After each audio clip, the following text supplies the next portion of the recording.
Last की जो तुम्हारी क्लासेस हुई हैं वो सभी आपकी जो कंप्यूटर प्रोफिशिएंसी है उसकी क्लास हुई है, स्किल्स कैसे डेवलप करना है उसकी क्लास हुई है। उसके बाद में अब जो क्लास है वो है प्रोडक्टिविटी की। प्रोडक्टिविटी में आप कंप्यूटर जैसे जो आपका प्रोडक्शन है उसे कैसे डेवलप करेंगे।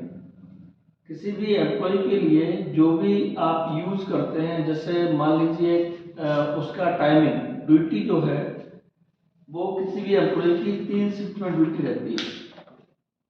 जनरल शिफ्ट, नाइट शिफ्ट जो रहती है वो, और फिर तीसरी शिफ्ट रहती है मॉर्निंग की, इवनिंग की। कौन सी शिफ्ट होती है?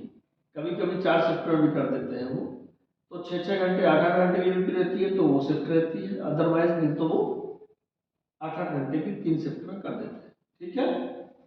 अब प्रोडक्टिविटी वाली बात आती है तो एक्चुअल में कि हम कैसे प्रोडक्ट को डेवलप करें, कैसे प्रोडक्ट को बढ़ाएं। तो बढ़ाने के लिए हमें एक्चुअल में वर्कर जो हमारा रहता है उसकी मेन जो वर्किंग है वो डिपेंड करती है उसकी। जितने ज्यादा वर्कर रहेंगे उतनी ज्यादा प्रोडक्टिविटी होगी। उसके साथ साथ जितने वर्कर स्किल्स रहेंगे, नॉन स्किल्स की बात नहीं हो रही है, स्किल्स, और स्किल्स का मतलब क्या है? जो आईटीआई होल्डर है उनको।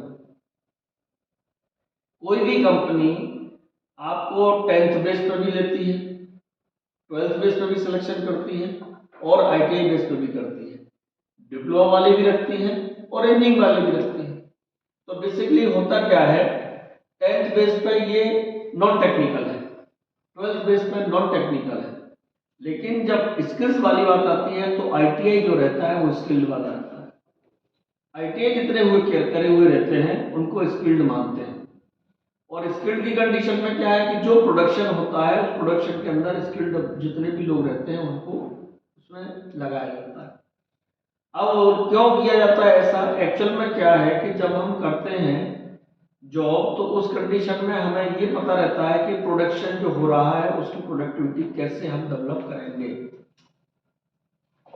वो कैसे? जैसे आप जॉब बनाते हो, आप अपने यहाँ जॉब की कंडीशन क्या होती है? पहले आप मटेरियल लेते हो, मटेरियल को काटते हो, और काटने के बाद उसका फिनिशिंग करते हो, और जिस डिजाइन में आपसे जॉब बनाने के लिए कहा है वो जॉब उस तरह से बनाते हो। फिटर वाले जो है वो इस तरह से करते हैं। इलेक्ट्रिकल वालों का जॉब क्या है? 3 फेज कनेक्शन करना, 1 फेज कनेक्शन करना, वायर कितना बड़ा है, कितने डिस्टेंस पर ले जाना है, कनेक्शन कैसे करना है, ये सब चीजें। एमसीबी क्या होती है, उसका कनेक्शन कैसे करना है। तो ये सब चीजें जो है आपकी, वही जैसे मैंने बताया कि डेवलपमेंट करना है तो कैसे क्वालिटी को इम्प्रूव करना है, ये सब एम्प्लॉय के ऊपर डिपेंड करता है। क्लियर हुआ? अब बात ये आती है कि जब मैं एम्प्लॉय बन के जाता हूं तो बहुत सारी कुछ चीजें प्रोडक्टिविटी के लिए, जैसे मैंने बताया अभी आपको कि जनरल ड्यूटी रहती है, तो उस केस में क्या होता है, व्यक्ति सुबह मॉर्निंग में जाता है तो फ्रेश, उस कंडीशन में उसकी वर्किंग कुछ एक्स्ट्रा रहती है। जब वर्किंग 8 घंटे की हो जाती है तो उसके बाद वो व्यक्ति जो है वो मुश्किल से 1-2 घंटे काम और एक्स्ट्रा कर सकता, उसके बाद नहीं कर सकता। कारण क्या है?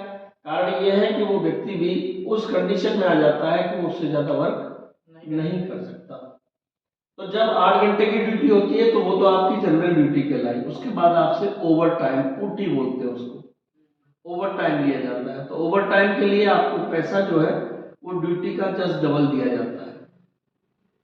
ये नॉलेज इसलिए जरूरी है कि कल के दिन अब जब आप कंपनी में जाते हैं तो ओवर टाइम आप जब करेंगे तो उसका पैसा आपको एक्स्ट्रा अलग से दिया जाएगा।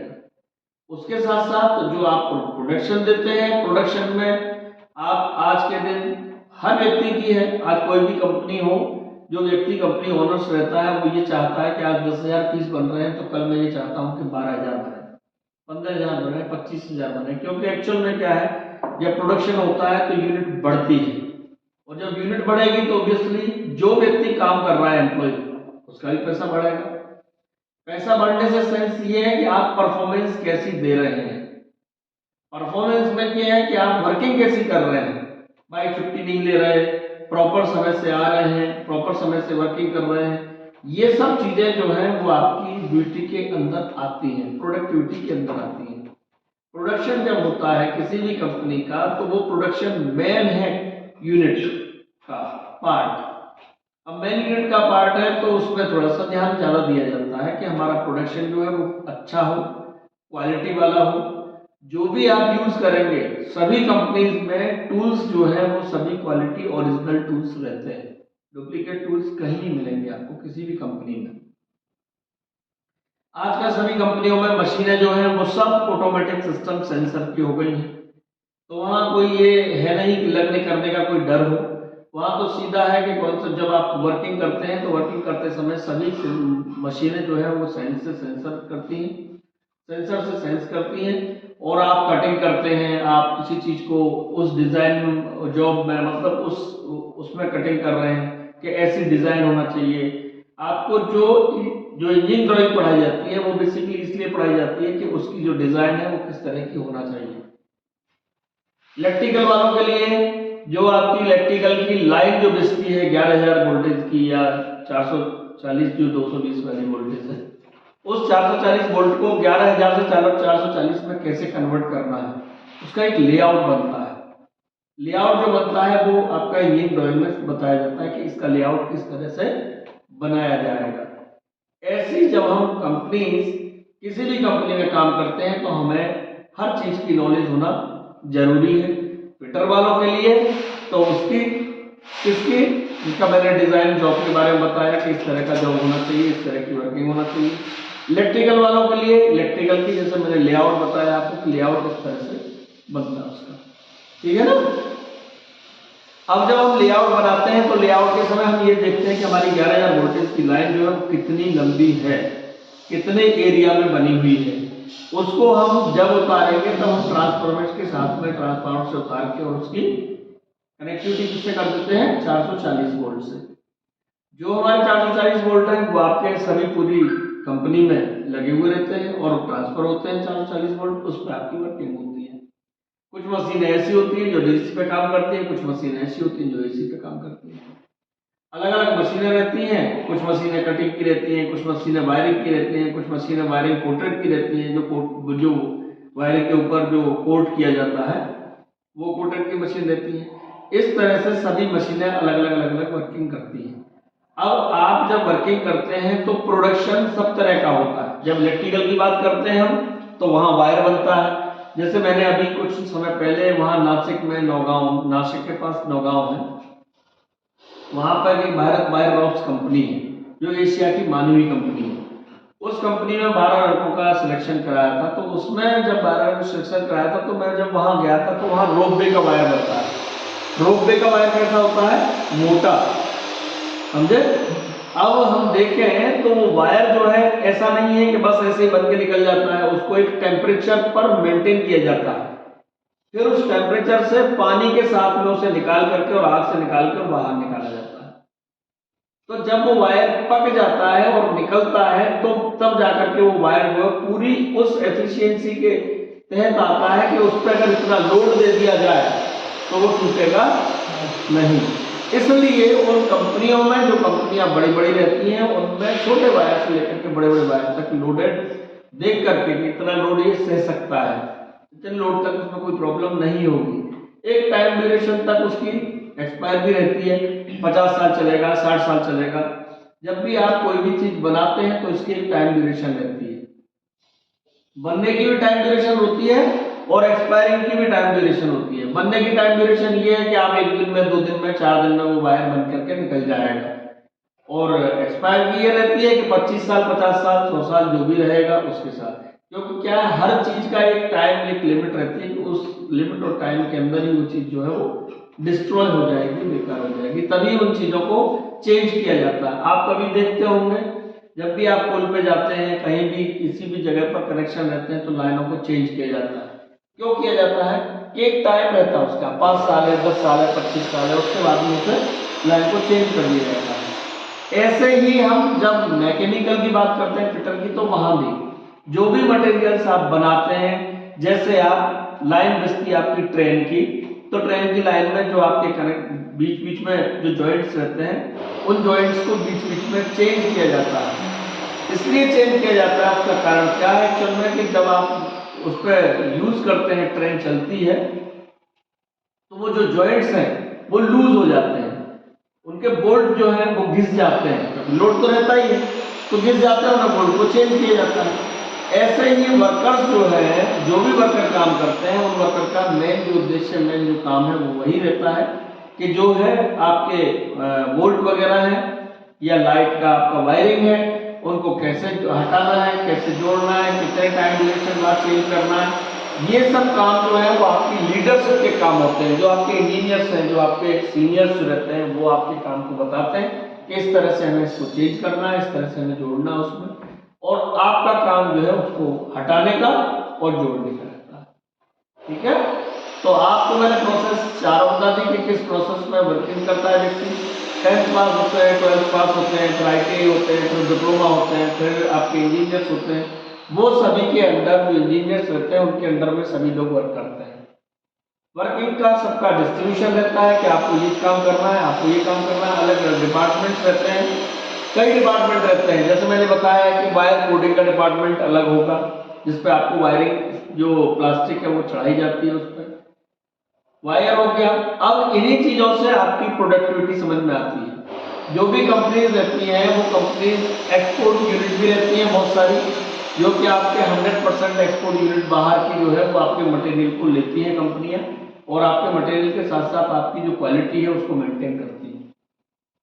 अगर आप क्वालिटी मेंटेन नहीं करते हैं तो लोकल कंपनीज जो रहती है उस हिसाब से वर्क करती है, लेकिन जो व्यक्ति प्रोडक्ट की क्वालिटी को मेंटेन करता है वो व्यक्ति जो है वो आपकी एक्सपोर्ट यूनिट बनाने का हकदार होता है। क्लियर हो गया? एक्सपोर्ट यूनिट क्या होती है? जो कि आपकी 100% मटेरियल को बाहर भेजती है। कहां पे? सिंगापुर, स्विट्जरलैंड, जर्मन, बाहर अमेरिका, जहां भी बाहर के देश हैं उन बाहर देशों में वो मटेरियल आपका भेजा जाता है। लोकल में आप बात करते हैं तो जो आपका मटेरियल वेस्टेज से आप थोड़ा बहुत कटिंग वटिंग का इसका उसका रहता है, उनको आप लोकल में यूज कर लेते हैं।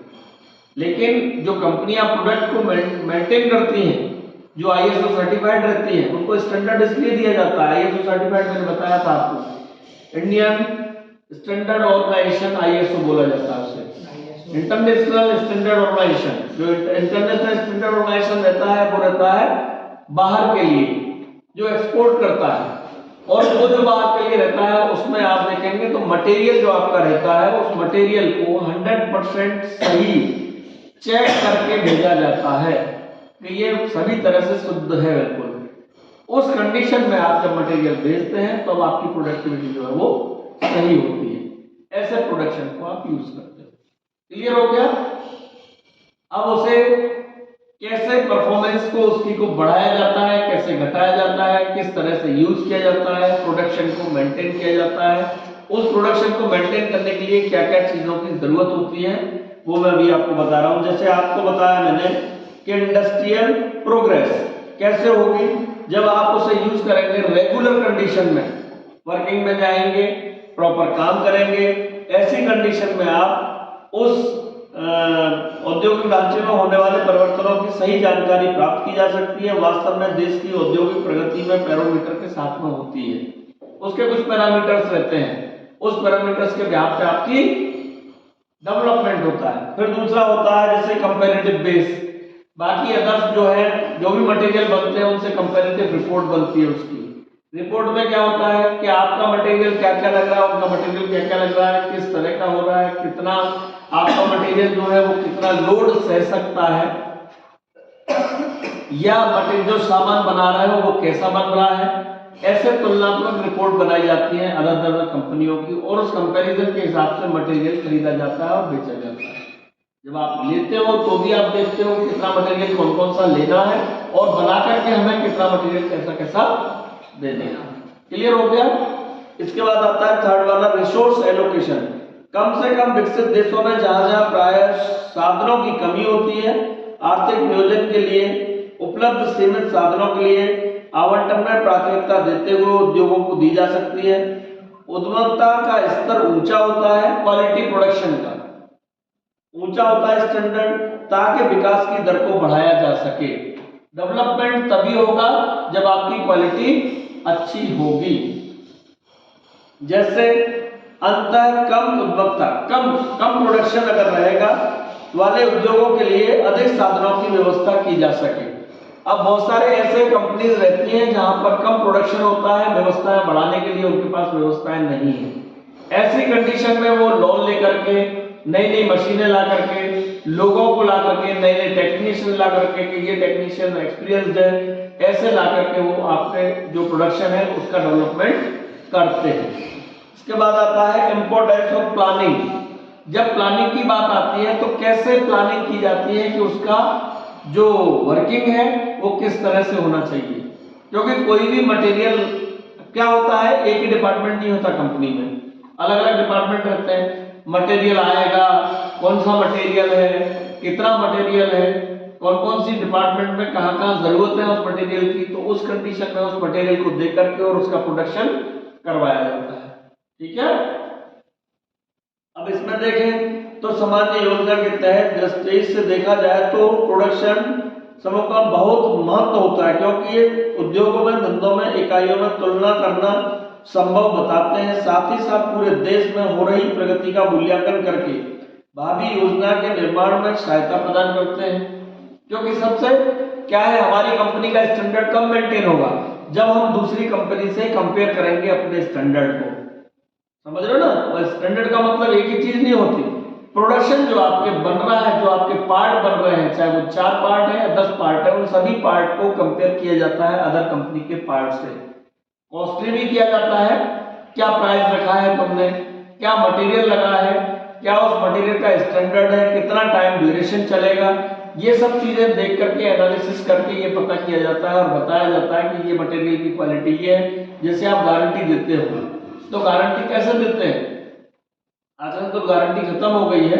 गारंटी देने का जो कारण है वो ये है, गारंटी पहले इसलिए दी जाती थी कि उस जो मटेरियल है उसको प्रॉपर तरीके से बनाया जाता था, और अब वारंटी दिया जाता है। किसी भी कोई भी सामान खरीदेंगे आप तो वारंटी देंगे। वारंटी का मतलब है उस पार्ट को चेंज करना, गारंटी का मतलब है उस मटेरियल को, जो आपने सामान खरीदा है उसको रिटर्न करना, रिप्लेस करना, उसको गारंटी बोलते हैं। रिप्लेसमेंट का मतलब गारंटी, वारंटी का मतलब उस पार्ट की, जो आपने सामान खरीदा उसमें पार्ट चेंज करना, वो वारंटी कहलाता है। ठीक है, क्लियर हुआ दोनों में। अब इसमें देखा, इन्होंने बताया कि जब इन दोनों का मूल्यांकन हो जाता है तो उसके बाद निर्माण करते हैं और राष्ट्रीय स्तर पर, इंडिया लेवल पर, इंटरनेशनल लेवल पर उसकी क्वालिटी को मेंटेन करके सर्वेक्षण किया जाता है, इंस्पेक्शन किया जाता है, देखा जाता है। औद्योगिक नीतियों के निर्माण और श्रमिकों के लिए सामाजिक सुरक्षा, श्रम कल्याण योजनाएं संयोजित किए जाने पर आधार प्रस्तुत करते हैं। अब एक्चुअल में क्या है, जैसे इन्होंने बताया श्रम कल्याण योजनाएं, बहुत सारी ऐसी कंडीशंस हो जाती हैं कभी कभी एम्प्लॉय के लिए कि मान लीजिए एम्प्लॉय ऑन ड्यूटी एक्सपायर हो जाता है। ऐसी कंडीशन में सभी कंपनियों को अलग अलग योजनाएं, पॉलिसीज बनाना पड़ता है। जैसे मैंने अभी आपको लास्ट क्लास में ये बताया था कि जो कंपनीज पॉलिसीज बनाती हैं वही ISO सर्टिफाइड होती हैं, बताया था। पॉलिसीज बनाते हैं, कोई पैरामीटर होते हैं जिसके बिहाफ पर आप ये बताते हो कि इस कंपनीज को ISO सर्टिफाइड किया जा सकता है। तो वो पैरामीटर जो है वो प्रोडक्शन के साथ साथ एम्प्लॉय की क्वालिटी के लिए भी पैरामीटर्स बनाए जाते हैं, तब जाकर के आपकी प्रोडक्टिविटी जो है वो बढ़ती है। क्लियर हुआ। इसके बाद आता है इकोनॉमिक एनालिसिस, आर्थिक विश्लेषण। अब एक्चुअल में ये क्यों किया जाता है, ये इसलिए किया जाता है कि जो आपका ऑर्गेनाइजेशन है, जो आपकी कंपनी है, उसका स्टैंडर्ड क्या है, कितना पैसा उसे दिया जा सकता है और कितना प्रोडक्शन वो यूनिट करती है। बहुत सारी कंपनी ऐसी होती हैं कि जो कि कंपनियां अपने यहाँ पार्ट एक बनाती हैं, दूसरी कंपनियों में 4 पार्ट बनवाती है ना, सील खुद से लगाती है, स्टैंडर्ड खुद का मेंटेन करती है। तो ये जो कंपनीज हैं वो कंपनीज बहुत लंबे समय तक कम चल पाती हैं, लेकिन जो कंपनियां अपना स्वयं का खुद का अपना मटेरियल ला करके बनाती हैं और अपना स्टैंडर्ड मेंटेन करती हैं, उनकी लॉन्ग लाइफ ज्यादा होती है। ठीक है, इसलिए इकोनॉमिक एनालिसिस की जाती है उसकी, कि उसका कैसे, जैसे मैंने बताया आपको कि किसी भी देश में एक निर्धारित अवधि होती है औद्योगिक विकास के स्तर की, और उनको परिवर्तन महत्वपूर्ण विकास इसलिए डाला जाता है उन पर ध्यान रखने के लिए कि उसका डेवलपमेंट कैसे हो।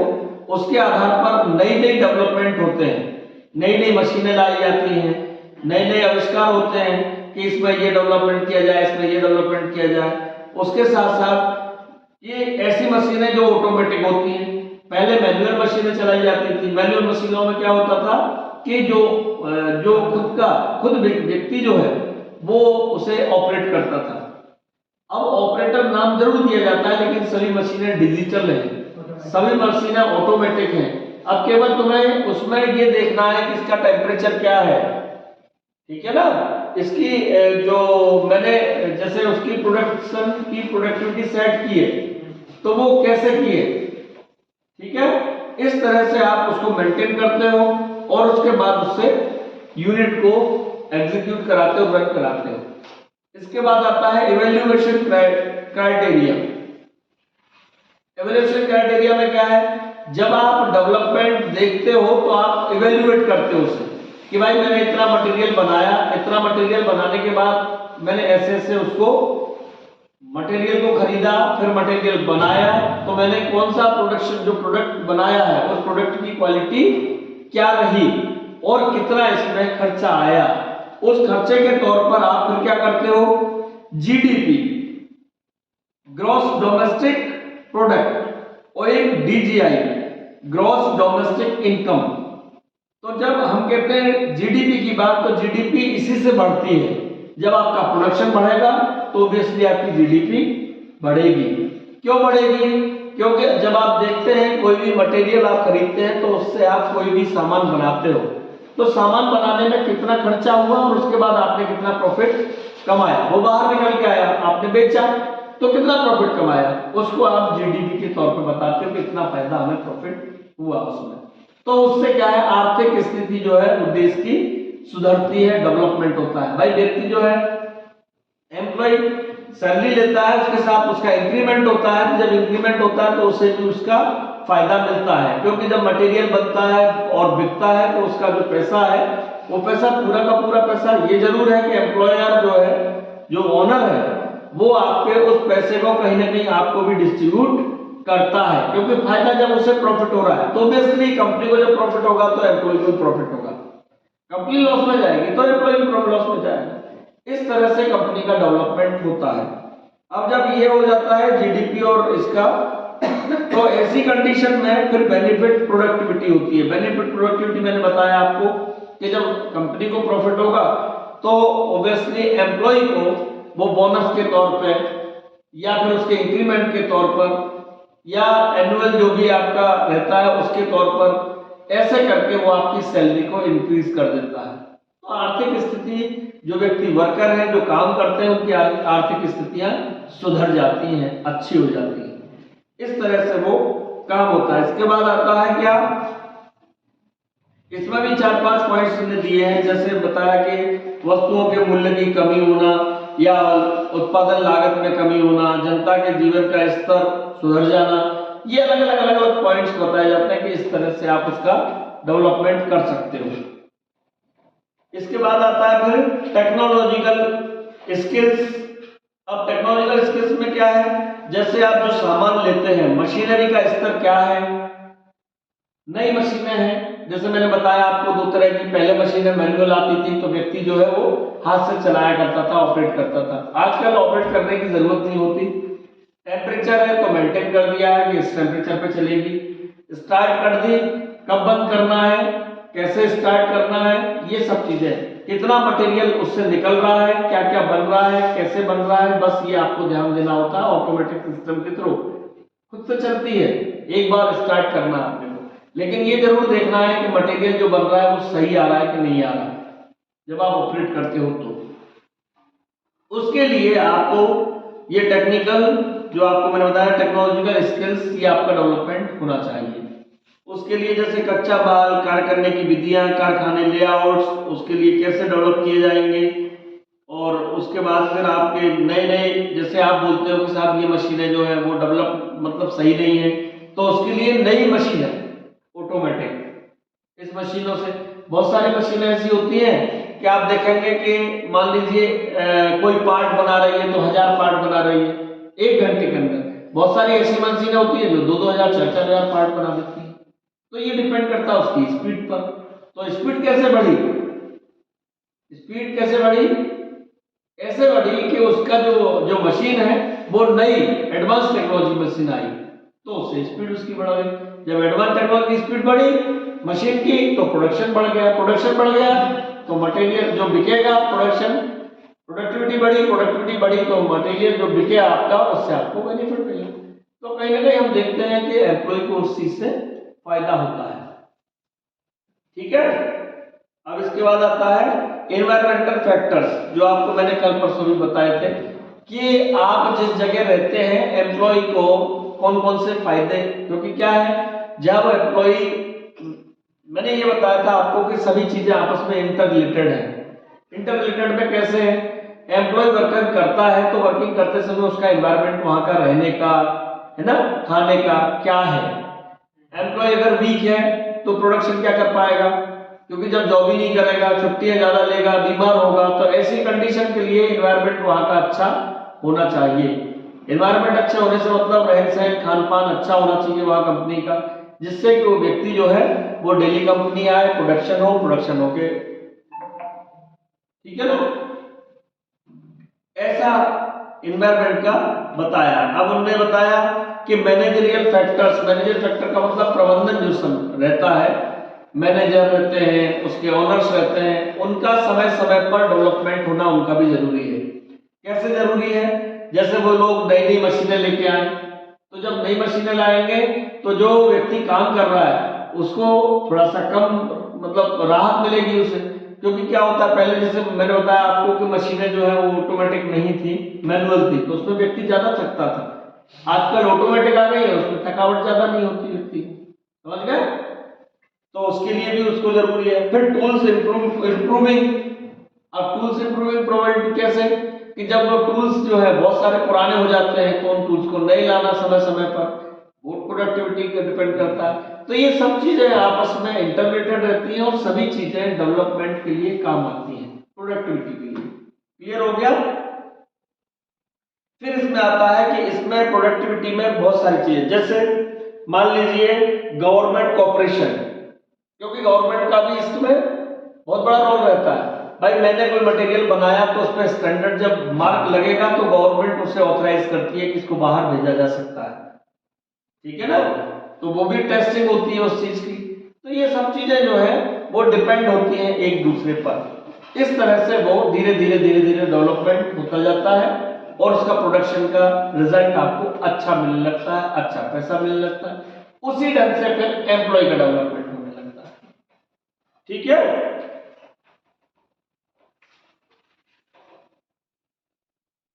फिर इसके बाद आता है full utilization of stored capacity, measurement of productivity. अब एक्चुअल में ये देखते हैं हम कि कैपेसिटी उसकी क्या होती है, कैसे होती है, कितने टाइम ड्यूरेशन। कभी भी कोई भी कंपनी जो है वो बंद नहीं की जाती, 24 आवर्स कंपनियां चलाई जाती हैं। वो मशीनें जो है वो मशीनें इसी तरह की रहती हैं, उनको ऐसे ही बनाया जाता है कि 24 आवर्स भी चले तो उनको कोई प्रॉब्लम नहीं होती। लेकिन ऑपरेटर्स जो है वो आपके अच्छे होने चाहिए। क्यों अच्छे होने चाहिए? कि उनको मेंटेन करने के लिए, उनको चलाने के लिए उनको उस चीज का ज्ञान होना चाहिए। इसीलिए आपको अप्रेंटिसशिप ट्रेनिंग दी जाती है कि कंपनियों को कैसे रन कराया जाता है, किस मशीन को कैसे ऑपरेट किया जाता है। इसके लिए क्वालिटी आपकी लेबर प्रोडक्टिविटी। अब जैसे मैंने बताया लेबर प्रोडक्टिविटी में क्या है कि जो आप कर रहे हैं काम, उस काम के लिए आपके जो लोग लग रहे हैं उनका रिजल्ट आउटपुट क्या है। भाई जैसे मैंने बताया आपको ट्रेंड है, आईटीआई है, ये स्किल्ड है, तो स्किल्ड वाले जो लोग हैं वो स्किल्ड जैसा काम करेंगे, नॉन स्किल्ड है वो नॉन स्किल्ड जैसा काम करेंगे, ठीक है ना। तो इससे प्रोडक्टिविटी बढ़ती है कंपनी की। अब ऐसे ही प्रोडक्टिविटी ऑफ मशीन जो है उसका भी अच्छा होना चाहिए, क्योंकि हर मशीन जो है ऐसा तो है नहीं कि वो 10 साल 50 साल बिगड़ेगी नहीं। समय समय पर उसकी सर्विस होना चाहिए, समय समय पर उसका उसका जो प्रोडक्शन है वो चेक करना चाहिए, क्योंकि जब प्रोडक्शन अच्छा होगा, मशीन अच्छी होगी तो प्रोडक्शन अच्छा होगा, बनी है बात, है कि नहीं? इस तरह से आप उसे यूज करते हो। फिर उसके बाद उसकी कैपिटल का मतलब उद्योक्ता, पूंजी बढ़ती है। जब आप मशीन, अच्छी मशीन होगी, अच्छा प्रोडक्शन करेगी, अच्छा मटेरियल बनेगा, तो अच्छा बिकेगा, ठीक है? तो इस तरह से आप उसे काम में यूज में लेते हो। फिर मैंने बताया इसके बाद जैसे बैंक प्रोसेसिंग का मतलब क्या होता है? बहुत सारी मशीनें ऐसी होती हैं जो कि ओनर्स जो है वो मतलब ज्यादा उसको जो पैसा है उसको बियर नहीं कर पाता, तो वो बैंक से लोन लेता है, नई मशीनें लेके आता है, नई मशीन लेता है तो उससे भी डेवलपमेंट हो जाता है। क्योंकि कहीं ना कहीं आप देखेंगे वो जो एम्प्लॉय है वो एम्प्लॉय डिपेंड करता है कंपनी के ऊपर और कंपनी डिपेंड करती है एम्प्लॉय के ऊपर, दोनों आपस में डिपेंडेंट है। क्योंकि इसलिए डिपेंडेंट है, एम्प्लॉय क्या करेगा? जब मशीन अच्छी नहीं होगी तो प्रोडक्शन अच्छा नहीं होगा, और प्रोडक्शन अच्छा नहीं होगा तो कंपनी बैठेगी। ऐसे ही जब कंपनी डेवलप करेगी तो कंपनी डिपेंड होती है मशीन के ऊपर, और मशीन डिपेंड करती है ऑपरेटर के ऊपर। ऑपरेटर किस तरह से ऑपरेट कर रहा है उसको, अगर ढंग से ऑपरेट करता है, सही तरह चलाता है, उसकी लॉन्ग लाइफ ड्यूरेबिलिटी ज्यादा रहती है। ऐसे ही ऑपरेटर डिपेंड होता है मशीन के ऊपर, मशीन अगर अच्छी होती है तो अच्छा टाइम ड्यूरेशन, लॉन्ग टाइम चलती है, और लॉन्ग टाइम चलती है तो उसका जो रिजल्ट है, उसका आउटपुट जो है वो हमें अच्छा मिलता है, ठीक है ना? तो प्रोडक्शन जब अच्छा होगा तो सब चीजें ठीक रहेंगी। इस तरह से बैंक जो है उनको लोन सैंक्शन करती है सभी कंपनीज को, इसीलिए कि हर कंपनी जो है वो अच्छा प्रोडक्शन दे और अच्छा स्टैंडर्ड मेंटेन करे।